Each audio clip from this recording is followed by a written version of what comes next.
Please let me stay just for tonight. Mom says I'm not part of the family because of my developmental disability. Unbelievable words from my granddaughter's mouth. It's her birthday today. She should be happily eating cake with her family, but instead, she's saying things like this. I hugged her tiny body tightly. My name is June. I'm 58. My husband, who is the same age, is a company employee nearing retirement, and I quit my job when I was 55, so now I'm a housewife. I spend my days making flower beds in the garden, reading my favorite comics from childhood, and watching movies. When I was young, I went through a lot, but looking back at this age, they're all good memories. I have one son who is married and lives in an apartment nearby with his wife and 2 daughters. My granddaughters are 8 and 6. Having only raised a son, having 2 girls around is a refreshing change. My daughter-in-law, Nancy, is a cheerful person, and I think we have a good relationship. Nancy often brings her 2 daughters to me since I retired. Sorry, June. Today I have a lunch meeting with my friends. Can you watch the girls? My high school friend is visiting from out of town. I'm going shopping. The reasons vary, but she often leaves her 2 daughters with me like this. I enjoy spending time with my grandkids, so I've never refused. Nancy is a housewife. My son is 35 and a manager at a relatively large company. His salary should be pretty good. Some of my old friends say, a housewife who leaves her kids with her mother-in-law and goes out often must be nice. I don't know if once every 10 days is a lot or not. That day, too, Nancy came over with her 2 daughters. The older granddaughter is Mary, and the younger one is Cindy. Cindy, who takes after her mother, is a bright child and always hugs my waist, saying, "Yay, Grandma," when she sees me. Mary, on the other hand, just gives a small nod without saying anything. Honestly, this child has no manners. Nancy always says this as she lightly taps her daughter's head. She does greet, so I don't think it's necessary to tap her. Sorry, June. Today there's a concert by an artist I've loved for a long time. I might be back a bit late. Nancy, dressed up more than usual, said, "Oh, that's why you're more stylish today. I understand. Have a good time." If I told my old friends that Nancy leaves her kids with her mother-in-law to go to a concert, they'd probably say, "Must be nice." All right, how about I make some pancakes for a snack? Me want to help. I want whipped cream on mine. The younger granddaughter is eager and cute. Ignoring her enthusiastic sister, Mary says, Grandma, can I read comics? "Of course. I'll call you when the pancakes are ready." Nancy says Mary is unsociable, but I don't mind her laid-back attitude. I'm more like her in that way. When I first retired and Nancy started leaving the girls with me, they often drew pictures together. Despite their 2-year age difference, Mary was surprisingly good at drawing. I've liked comics since I was young, so I have a decent eye for art. Even to me, her drawings were impressive. They weren't the typical doll-like pictures girls often draw. She drew realistic, 3-dimensional characters. Wow, Mary, you're so good at drawing. I praised her without hesitation. But Daddy and Mommy said Mary's drawings aren't cute. Her younger sister, who had just turned 5, pouted and said, I might have praised Mary too much, making Cindy jealous. Cindy's drawing was a cute doll with eyes so big they almost popped off the face. It's a pity Mary's parents don't appreciate her talent. Mary, you're really good. Grandma is so impressed. Your dad has never been good at drawing or crafts since he was a kid. He just can't see how amazing your art is. When I said that, Mary smiled shyly. She usually doesn't show much emotion, which made her even more endearing. Her drawings are impressive for her age, maybe too impressive to seem cute, but I wondered why they didn't praise her properly. Eventually, Cindy got tired and fell asleep. I asked Mary, "What should we do? Want to read a comic book?" I haven't read many comics. Mary replied, "I've loved comics since I was a child and have a lot of them at home. But my son never showed much interest in comics, and I never heard Nancy say she liked them either.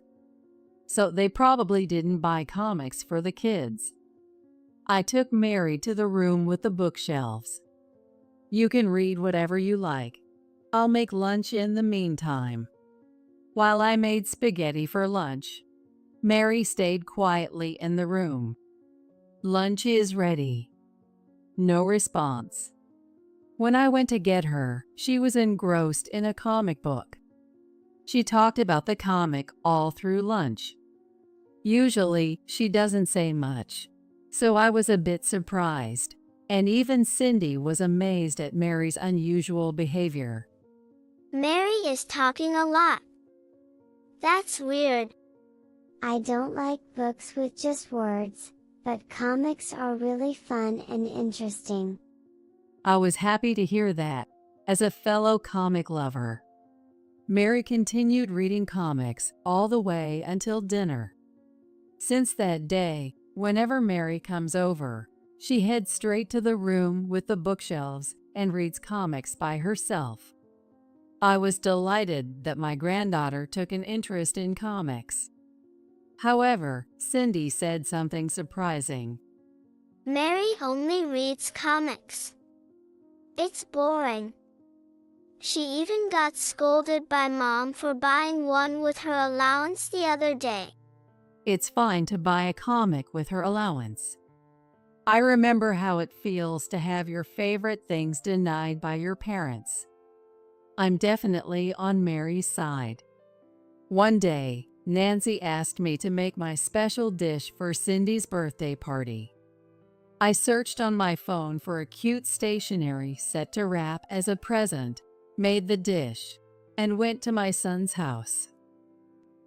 I placed the shiny stationery set on the table, and the birthday girl Cindy was delighted and said childishly to her sister, "Isn't it nice? This is mine, so you can't use it, Mary." I regretted not buying something for Mary too. "Mary, you can look forward to your birthday present." I said it to make Mary feel better. I don't think we'll have a party for Mary. I was surprised by Nancy's cold tone. She doesn't like parties. She's quiet even today, right? Sure, she's a quiet kid, but what child wouldn't like a party celebrating them?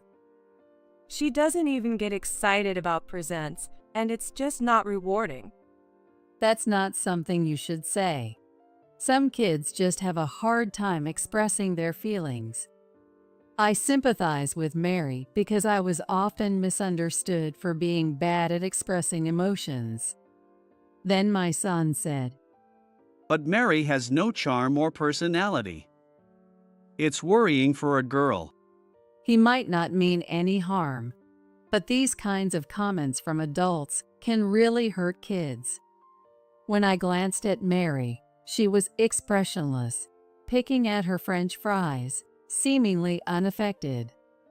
About a month later, on the morning of the summer break, Nancy came over with Mary.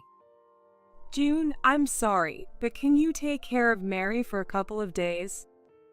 Oh, that's quite sudden. What's going on?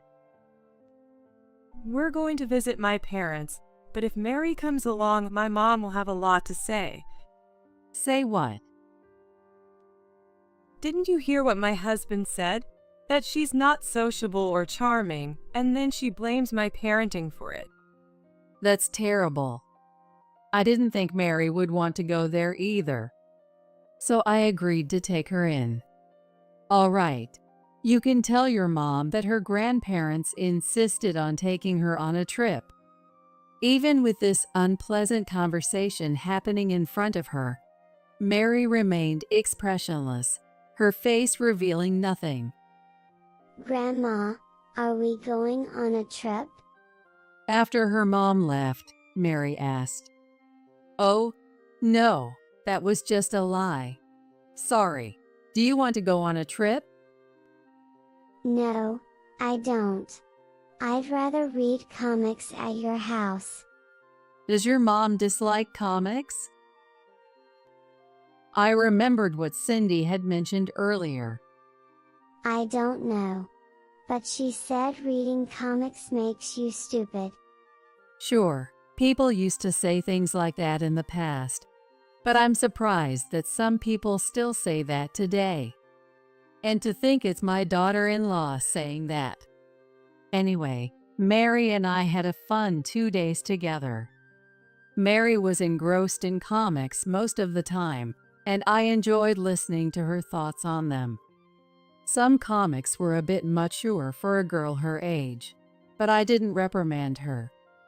I hated being told off for similar things as a child. Mary even talked about comics during dinner, sometimes forgetting to eat. My husband, slightly tanned from golf, laughed and said, She's a lot like you, usually quiet, but when it comes to her favorite things, she doesn't care if anyone is listening or not. Well, she is my granddaughter, so it's no surprise if we're alike. When Nancy came to pick her up, Mary looked like she didn't want to leave. I felt both happy and sad about that. Come back and visit anytime. When I said that, she smiled and nodded big. Oh, what's with you? You're so friendly with Grandma. Nancy says what she thinks right away, but I wish she wouldn't say it like that. As soon as she said that, Mary's face went back to being expressionless. Even though Nancy said they wouldn't have a party for Mary's birthday, I still wanted to give her a present.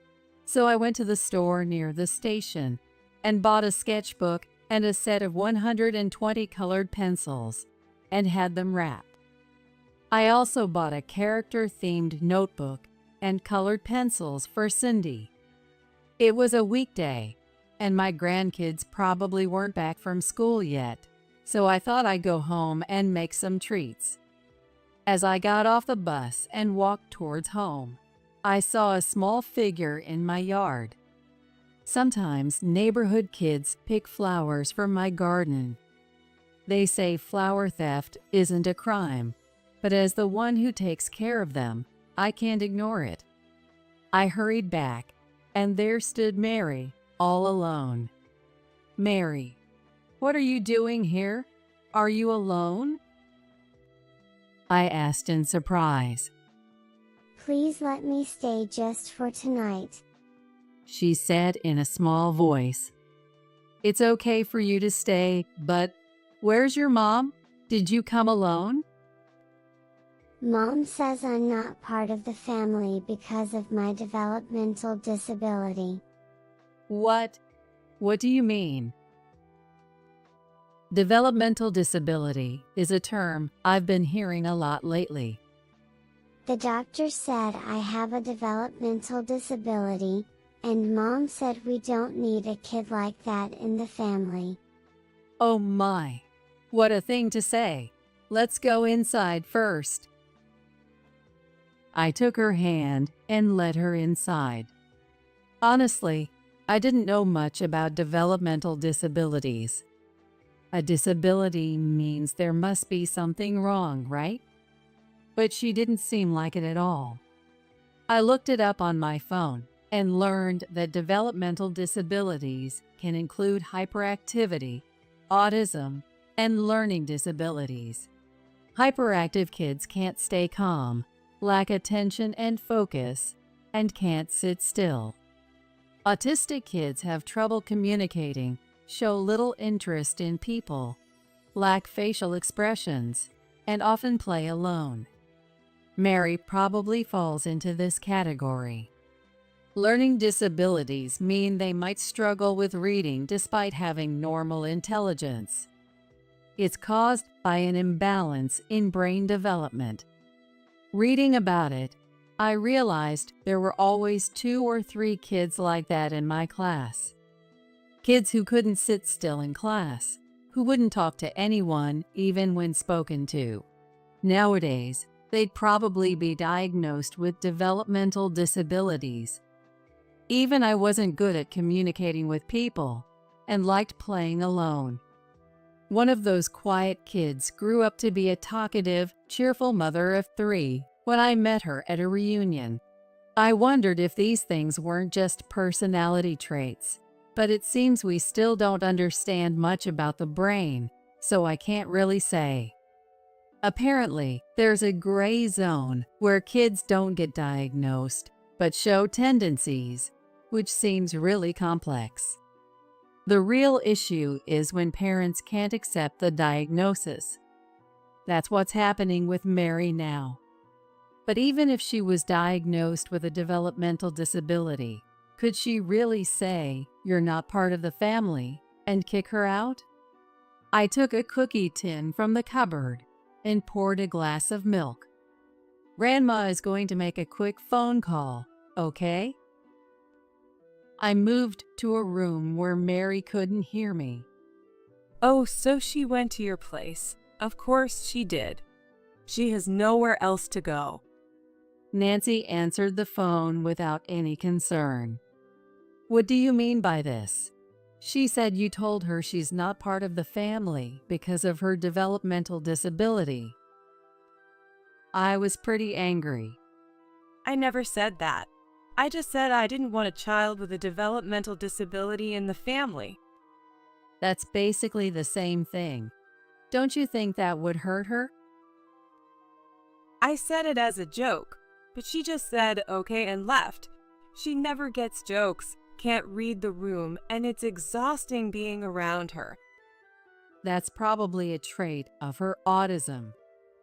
The teacher told us she wasn't doing well in class and was advised to get tested for a developmental disorder.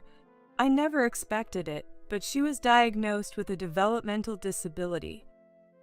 And while I was upset, she came up to me and said, "It's my birthday today. I couldn't deal with it." I could sympathize a bit, but if it's a brain function issue from birth, it's not her fault. So you're saying it's my fault? My mom will blame me for having a child with a disability. Nancy got more agitated by her own words and became unmanageable. I'll take care of Mary for now. I'll make sure she goes to school from here. So you take some time to calm down and rest. I hung up. I briefly explained the situation to my husband over the phone, getting his after-the-fact approval. Mary will stay with Grandma and Grandpa for a while. When I said that, Mary didn't show any sadness or anger. Her face was hard to read. Is it because I'm crazy? Her question startled me. No, Mary, you're not crazy. You're a lovely girl who loves comics and is great at drawing. That's a lie, right? Mom always says I'm not cute. She says I'm stupid for believing everything I'm told. Am I not supposed to believe what people say? Why do they say things I shouldn't believe? It's not a lie. She didn't cry, but I could see she was deeply hurt. I hugged her tightly. Mom just needs Cindy. Dad might miss me a bit, but I like it here better. There are lots of comics. I couldn't believe she felt this way. Then let's live together here. You can read as many comics as you want, but you have to go to school and study too, okay? I told her. Really? Mary smiled happily. My husband bought a cake on his way home from work for Mary's birthday. He was more knowledgeable about developmental disabilities than I was, having discussed the topic at work. They say to match people to the right job, and if you understand their needs, they can perform amazingly well. It's not a disease, so it can't be cured, but with understanding and effort, their lives can improve significantly. He explained. That night, my son came over with Mary's school supplies and textbooks. He had researched developmental disabilities and accepted his daughter's diagnosis.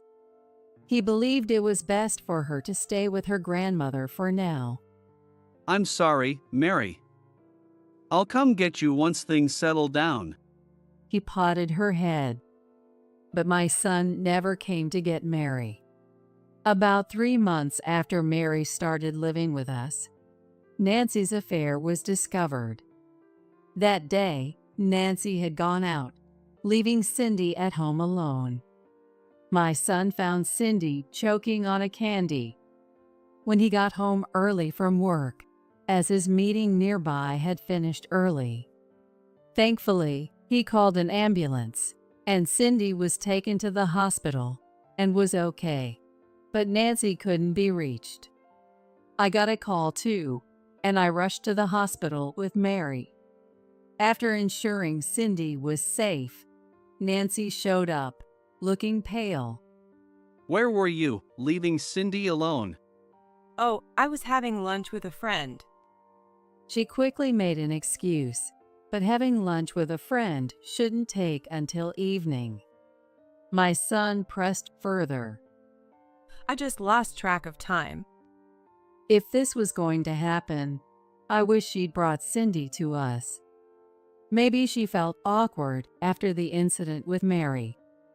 Then Mary suddenly spoke up. Mom, why do you smell different when you come back from outings compared to our shampoo and soap? What? No one understood at first. What are you talking about? You never read the room. Nancy was clearly shaken. I went to a spa, that's why. Then why not take Cindy with you? It's not just today. It's always. Mary's words made my son suspicious. He might have had his doubts already. You're having an affair, aren't you? What? That's ridiculous. Don't take Mary's words seriously. I remembered reading about developmental disabilities. People with developmental disabilities can be sensitive to sounds and smells. They might react strongly to unfamiliar smells. When I said that, the atmosphere froze.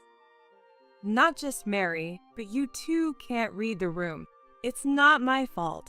He's always working and leaves everything about the house and kids to me.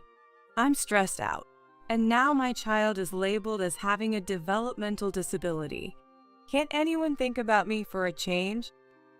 Nancy lashed out. Even before we knew about Mary's diagnosis, you often left the kids with me to go out. I couldn't believe what my daughter-in-law was saying. You were cheating on me while leaving our daughters with my mom. I won't say I'm blameless, but that doesn't excuse your affair. Realizing she couldn't deny it anymore, Nancy started crying and was scolded by the nurse for causing a scene in the hospital. I truly had no idea. I never suspected my daughter-in-law was meeting another man while leaving the kids with me. I had unwittingly been complicit in her affair. Her affair partner was a high school classmate she reconnected with at a reunion. He worked as a bar manager, allowing them to meet during the day at hotels. Nancy's own mother called her a shameless daughter who cheated, lost her kids, and got divorced, and refused to let her return home. She now works and lives at a job with dormitory accommodations. After the divorce, my son and the grandkids moved in with us. Understandably, my son was down for a while. Pull yourself together. You have 2 daughters to raise. With my urging, he managed to stay positive. Young Cindy missed her mom and went to visit her, but Mary never expressed a desire to see her. Over time, even Cindy's visits became less frequent, and she stopped mentioning her mom. My son told me about the last visit he took Cindy to. It seems like she's found a new guy. Probably a no good one. She was really thin and had a bruise on her face. It's hard to watch someone you once loved and married, who bore your children, fall apart. He was visibly upset. She's not a kid. You don't have to carry her burdens too, Dad. At some point, Mary had started calling him Dad instead of Daddy, and spoke with a maturity that surprised me. 5 years have passed since the divorce. Mary is now 14, and Cindy is 12. It might not be right to say this, but I'm glad Dad and Mom got divorced. Living here with this family feels like my real home. Mary talks a lot more now and clearly expresses her feelings. People with developmental disabilities often lack imagination and struggle to read social cues. Without imagination, they can't visualize when reading, making novels tough to enjoy. Thanks to Grandma letting me read lots of comics. Comics match expressions with dialogue, and they explain everything clearly. She laughed. Living with us, I was amazed at how intelligent Mary was. Great memory is common among those with autistic traits. Being smart and good at studying, but struggling to understand people can lead to misunderstandings. My Mary could become a doctor or lawyer one day. My husband would say, but Mary responded, I want to be a cartoonist. Do you think I can? You're an excellent artist, so you might. I'd be thrilled if my granddaughter became a cartoonist. Searching for famous people with developmental disabilities brings up an impressive list. Of course, they didn't succeed just because of their disabilities. Their efforts and support from others were crucial. Still, seeing successful individuals might reduce prejudice and discrimination. I wish everyone came with an instruction manual. Mary made a good point about everyone having an instruction manual. Whether someone has a developmental disability or not, everyone has strengths and weaknesses, and some people get along better than others. If we knew these things in advance, many people would have an easier time. Recently, Mary drew a picture of our family. It was so wonderful that I bought a frame and hung it in the living room. Mary was shy, but clearly happy. She might become a painter. My husband said with folded arms, making me laugh. He's quite the doting grandparent. And so am I. We don't know what the future holds for our granddaughters, but we want to support them in every way we can.